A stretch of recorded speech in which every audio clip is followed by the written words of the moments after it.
I think it's our responsibility, whoever we have, to not just, like you said, talk about the culture. Okay, maybe it changes, names are going to change. That's the way the game is. But,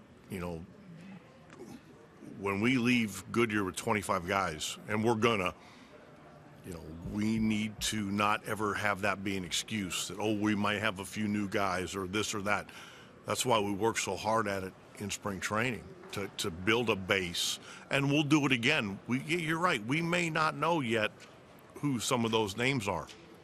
And it looks like, this year we may have some turnover, maybe more than we've had in the past. But that'll never be an excuse. Do you feel more, does the burden fall on you as manager, maybe initially before, the players mesh? Well, I think it always does. I think, you try to set a tone and, how we're going to carry ourselves and what we want to be as a team. And then the more the players carry that out, the more meaningful it is. But that's the idea. That's why we try to talk about it every single day of spring training. Some of the names maybe popping up in trade rumors are names that this might be like Corey Kluger probably has never really heard his name much over the last few years in trade rumors. Is that something, have you reached out to any of the guys who might You know what? I texted with Klubs a couple weeks ago. I've texted with most of them just to say hi, and I'm sitting around here up there, and I really don't have much to do, so I just say hello to guys. I've seen the rumors. I would say so far 99.9 are not correct. Chris and Cherney talk to every team. They do their due diligence, but I think that some of this stuff it's the winter meetings. It gets a life of its own. That's just the way it is.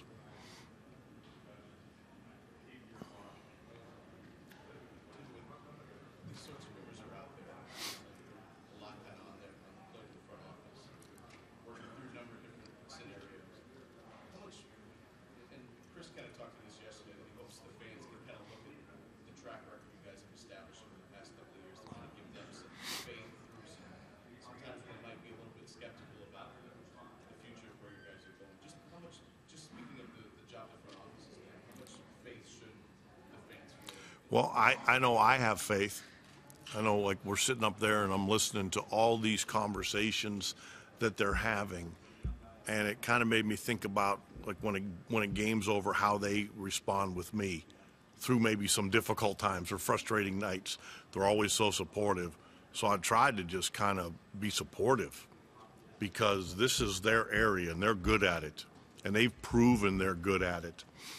And at sometimes under some challenging circumstances, but they're trying to keep us healthy, competitive for the future, for next year, for the year after that, and in my opinion, they've done an outstanding job the last 6 years. But that doesn't mean you stop. You don't rest on your laurels. But at least in my opinion, I got a lot of confidence in how they do things. Terry, there's been a lot of talk about the impact of the manager in today's game. A lot of guys have never managed, getting jobs now and stuff. How have you seen that maybe change? And is it any less, from your point of view, than your impact on a game, especially in the season, in games? Well, I hope not. Sometimes I think people, and you don't want to toot your own horn, because I don't think that makes sense, but I think people that maybe say that don't quite understand the game, though, very much. I think sometimes, for guys that haven't been in the game, if you're in the dugout, it can go kind of fast. It can go kind of quick. But it's more than just the baseball part's easy. There's a lot, keeping 25 guys that live together for about 8 months going in one direction. That's probably the biggest thing. changed, or how has it changed from when you first started? Well, I mean, there's certainly more information. So trying to decipher what you want, what's pertinent, what helps, what clutters, because that can get in the way sometimes. And our guys do a good job of knowing what information that really helps me and getting it to me in a way that makes it applicable during a game or during a series. Within a game, are there times when you know the numbers and you know what your gut's saying? Is there times when you're kind of battling those two? No, and I'm not real comfortable. I mean, I'm not real comfortable talking about gut decisions. And the only reason I say that is because, I mean, I know there's times where the numbers don't add up, but you also need to know your people. And that's where I think maybe that's what guys are referring to when they say their gut. You're betting on your people. And it's a long season. So in a game in April, yeah, it might not be a good matchup, but you need this guy in October. So you let him maybe fail a few times, or and maybe they start to figure it out. It's you feel obligated to know the numbers, but you also feel obligated to never forget that you're dealing with people. Has the player-manager relationship changed? But when you were a player, do you communicate more with your players than when you were? Oh yeah. Shoot, I get in an elevator with Dick Williams, he wouldn't even say hello to you. And I think it's for the good, though. I mean, the reason we're doing this is because of the players, and the majority of the time they're so much fun to be around. There's times when you're in charge, you got to tell somebody something they don't want to hear. But for the majority of the time, man, they're fun to be around. They make you feel a little younger than maybe you're supposed to. Tito, if you guys make some of these moves that are rumored, do you think the division, the AL Central, kind of is opening up? The other 4 teams are getting closer to you guys? I don't think I can answer that question the way you ask it. I don't think we're going to do anything to try to make us worse. That's the best way I think I can answer it. They're trying to balance some things, which I think Chris has talked to you guys about probably every day. But we're never trying to not get better. We may just try to do it in different ways. Speaking of the division, just get your impressions on the White Sox from the outside looking in. What do you think they have going for them in the future? I get a little bit cautious. I don't need to judge other organizations. When somebody asks me about another manager, I feel like I get my hands so full doing this job here. You hate to start evaluating other organizations. I will say, Rick Hahn does a really good job. I get mad when people are critical of Jerry Reinsdorf. If you ask anybody that ever worked for Jerry, I'd be willing to bet that nobody's ever been critical of him that's ever worked for him. There's been some more talk about the idea of eliminating the shift, just how that might reduce. Do you have any thoughts on that element? Yeah, and I may be in the minority now. I don't think you can dictate to teams competitive things. I think there's you hear me say it sometimes, the unintended consequences. I think the game makes its changes. Sometimes they're a little slower than maybe you'd like. Hitters are going to adjust. I don't think we've seen it quick enough in our game, but it'll happen. And you'll see hitters earning, making players play them more straight up. It just hasn't happened yet. I think there's, we went through this, so much of this where the, guys are trying to launch angle and get an underball, that hitters have kind of forgot the basics of fundamental hitting. But I think you'll see guys getting back to that. So I kind of hate to reward guys that don't use the whole field by making a rule change. If we did that every time, our game would be all over the map. People tend to shift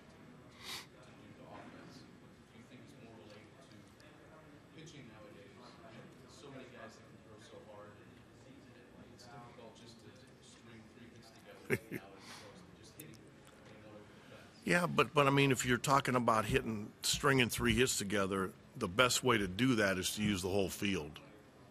You know, that's why you see the guys that hit 300.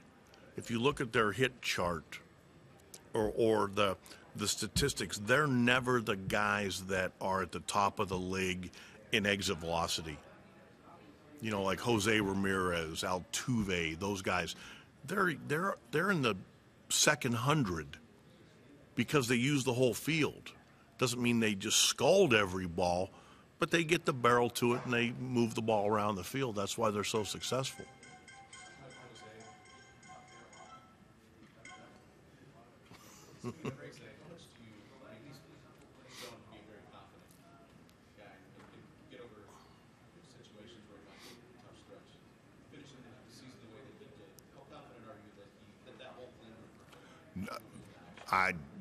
No, you've all seen him enough.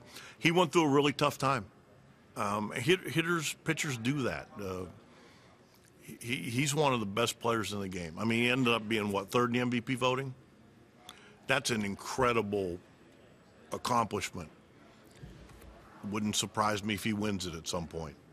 You guys have to replace Brzezinski. We're talking through that. Obviously, the guys have got a lot on their plate. We're kind of split whether we will this year or not. I was going to ask if you did, did you like the role, like the responsibilities you had, or might it depend on the person you hired? I'd say both. I mean, the one thing it did during the game, it took the outfield responsibilities off of Millsy, which was really helpful to him because he's got me in his ear the whole time, and if he's trying to do one more thing, that makes it hard on him. And the other thing that Bud did, that there was no job that was too small for Bud, which is not everybody can do that, which is really good. We didn't want to turn him into a secretary because that's not fair. But he also, like I said, there was no job that was too small. So it was really helpful, and it's a big compliment to him. We're trying to figure out, is there a guy that makes sense? And if so, do we do it or do we wait a year? That's the things we're kind of throwing around. When you look at the outfield, what do you, I know there's a kind of, it's fluid, I guess. How do you see it? It is. You know what? The whole thing is fluid right now. I mean, because so often one move necessitates the next. You know, like where Kip plays. I mean, I know Naquin feels really good, so that's good, because he, you know, I mean, that was hard for him what he had to go through, but he is in a really good place. You know, Zim is coming. You know, we know he's not going to be our center fielder at the beginning of the year, but that doesn't mean he won't be at some point. Leonis is back.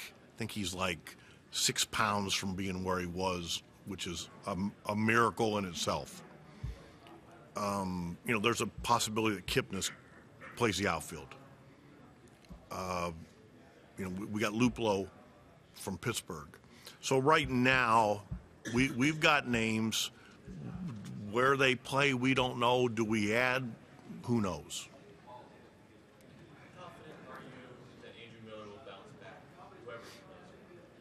Oh, he'll be okay. He'll be fine. Hope he goes to the National League. That's how confident I am he'll bounce back. You chalk up his year largely to the injuries? Yeah.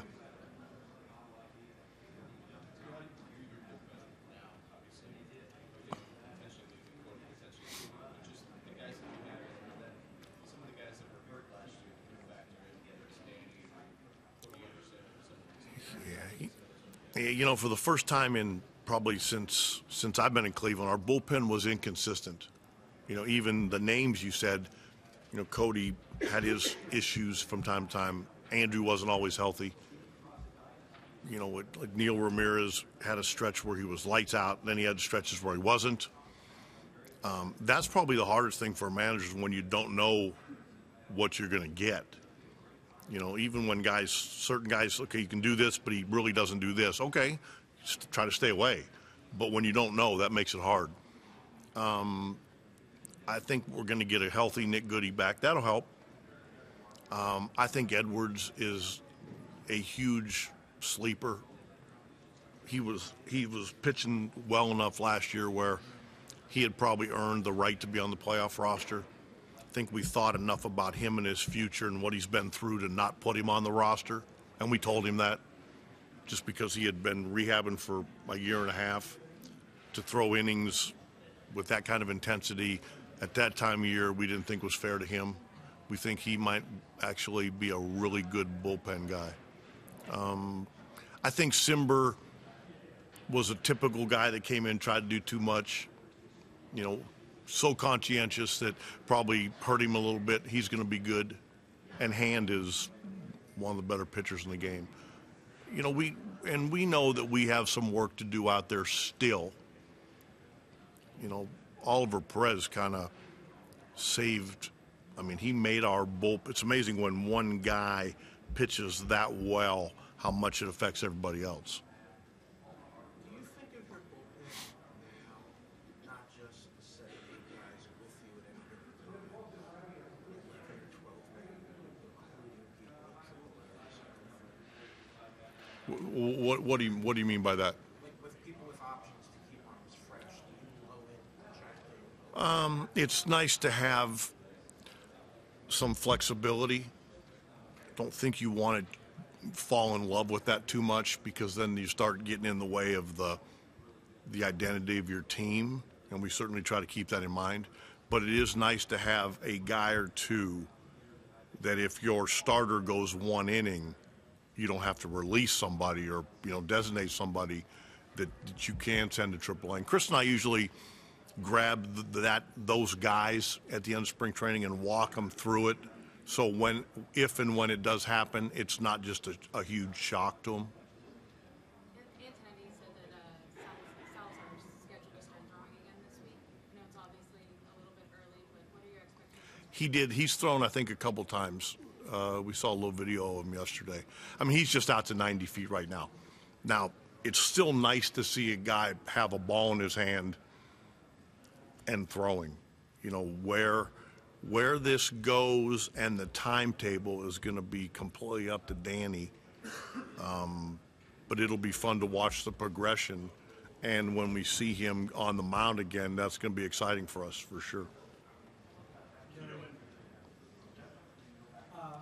Longevity is one of the big reasons that Harold Baines was elected to the Hall of Fame.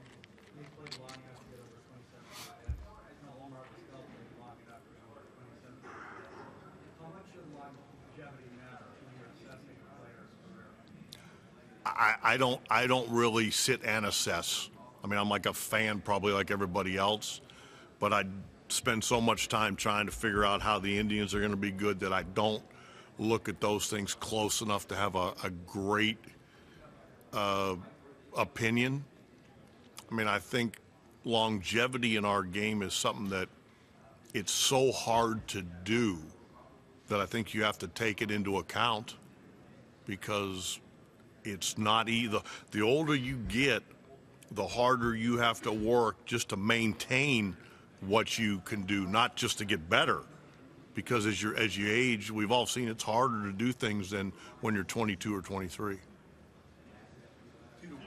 Chris Trumming moving on, I know he's been there a long time, and you guys really had a good relationship, and it's important for the AAA manager. How crucial is that to hire the right kind of guy? I think we're going to be in a good position. I know we haven't officially done anything yet. I'm also happy for Trem. He's going to a place where, Buddy Bell had a big influence in Trem as a young player. Now he's going to have another influence with him again and work with him. So I'm happy for Trem. I'm confident we'll be in a good spot when the time comes to make an announcement. In baseball, it's been hard to just get back to the World Series. Never mind repeat as champion. What's the challenge for a manager? Your team's had a lot of success when you come back the following year. Well, the first thing is the challenges are first of all, there's the same ones you always have, that it's really hard to win. And then on top of that, you have to, if you have to fight the human nature of guys wanting to relive, you know, it's human nature. Does that helping you get better? Probably not, but it's human nature. So, you know, getting them to be as hungry as they were the year before, that can be a challenge. Some teams, maybe it isn't, but maybe some teams it is. Apparently it is, because it's been a long time since anybody's. Well, it's not, but I mean, it's not just that. It's hard to win. Like, even when you haven't, if you haven't won, the challenge, I mean, one team is standing at the end. It's hard. So to do it a couple years in a row, it's unbelievably hard. When you were trying to beat that challenge, was there anything you tried to do differently in spring training to create that environment that you wanted? You know what? I mean, I don't necessarily, it's been quite a while. We tried to instill on the first day of camp, regardless of what happened the year before, whether it ended bad or good, hey, we need to learn from whatever we did and move on. Because once that, it's not going to help anymore. That's the biggest thing. I'll probably see Dave and Alex in the World Series. Yeah, it was cool. That was cool. And to see how Alex has handled himself, you know, with so much humility and grace, and not surprising, but it's kind of fun to watch.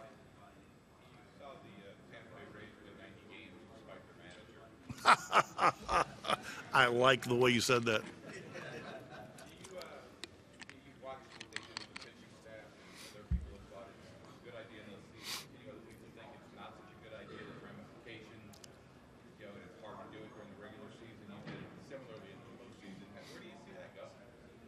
I think it's going to be team by team. I think there's a couple things that have to happen for that to work. One, I think you have to have a younger staff just because of your pay structure. I mean, if you think about it, if you have 12-man pitching staff and they're veterans, you get my point there. It's not going to work. Well, I mean, I don't think teams can even afford it. I mean, you know what I'm saying? They also have 12 they had really good pitching. They had different looks, lefty, righty, hard, soft.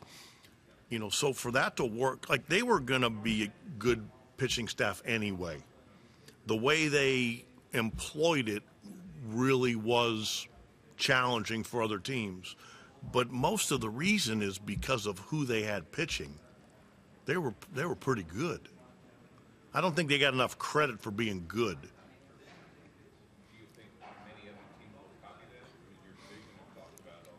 Yeah, I don't know. I think if it makes sense, you know, if you're top heavy with starters, like, you know, your job as a manager is to use your club's strengths and try not to let maybe the weaknesses try to stay away. So I don't know that if you have a Kluber or a Carrasco, Bauer, you know, that's one of our strengths. We want to use that.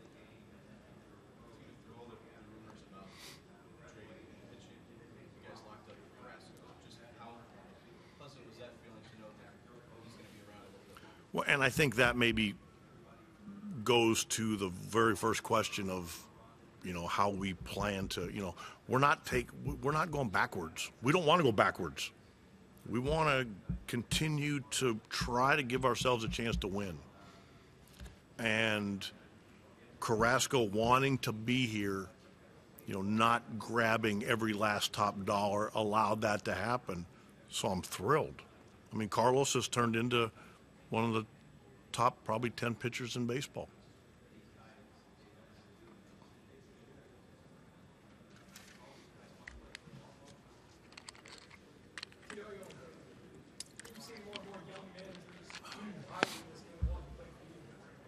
What are the secrets to adapting as a manager and being able to stay? And not just in one job, but in this as a major league manager. There aren't many jobs, and it's tough to stay. We're talking about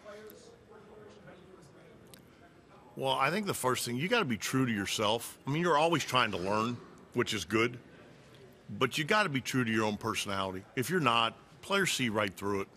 I mean, they might not be all have gone to Ivy League schools, but if you're not being true to yourself, they'll sense it right now, and you might as well just move on because it's not going to work. So whatever your personality is, you got to be, and when you go into a job interview, you can't perjure yourself, because if you do, okay, it might be a great interview, but then you got to coexist with those people hopefully for years. And that's not going to work very well. So you be honest with how you feel and try to align yourself with people that you can go through challenges with, because you're going to get challenged, whoever you are, and then that's when it works. Do you think that translates down to the clubhouse as well to the players? Do you think that's why you've got so many former players now somewhere along the way maybe picked up on something? You know what? I think sometimes it's just, I think I've been fortunate that I've been around so many good people, players, front office, that, I think sometimes I've gotten credit for things when it's maybe the other way around. Maybe those guys helped me along the way, and they're just really good. Has your off-season preparation changed over the years? Not a ton. I mean, I use a computer now. I didn't used to, so I guess that's changed. Now I don't use it very well. No, I mean, I usually take a little break, and then I start to wander back into looking at things we want to do in spring training.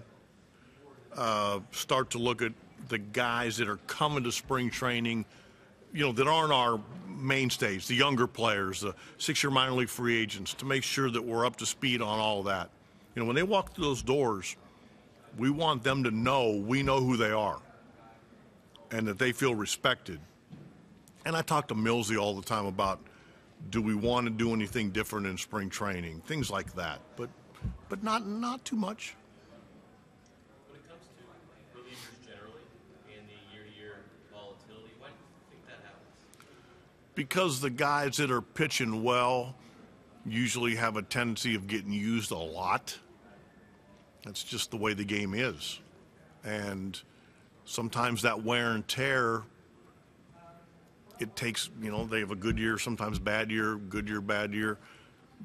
Some of the guys, Cody Allen went 5 straight years before he had a little bit of a hiccup. That's hard to do. It happens from time to time. Brian Shaw this year is probably his first hiccup. I wouldn't be shocked if he comes back and is back to being Brian. With the Ghost trade, just how much does it help to have confidence in Perez and Haas to be able to do that? And that's part of why we were able to do it. Not just, Berto did not swing the bat like he can last year. We know that. But his ability to run the game, and that's the biggest reason. And not only his willingness, but his pride in running a game and keeping a pitcher going. We know that's his strength, and that will only grow. And we love Haas's development. Now, is he going to be the back? No, we don't know that yet. But it's going to be fun to watch him compete to do that, because he's put himself in a place where he's ready to compete for that. How tough was it to see Gomes go? It's hard to see anybody go. I mean, I think it's unrealistic that you don't have turnover. I think we've actually had probably far less than most teams. But at some point, you get to a point in progression where there's going to be some turnover. That's just the reality of it. And it doesn't have to be bad. Now, we have to do it right. And that's hard. I mean, I listen to those guys up there, man, and it's like I was saying earlier, I'm trying to be how they are with me after a game, because I see how hard they're grinding. Terry, touching on the manager's longevity, how much did you talk to Mickey Not a ton. I mean, I check in with him all the time because he's my friend. But I don't think, like, we don't talk about, like, well, you should have done this or you should, I mean, he knows how he feels. He's my friend. I care about him.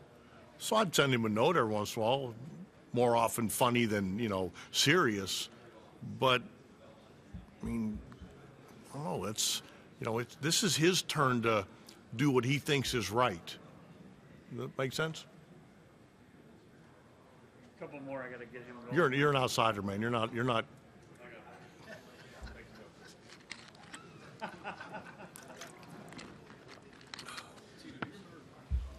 first winter meetings with the Indians is kind of when you guys laid the groundwork for the Bauer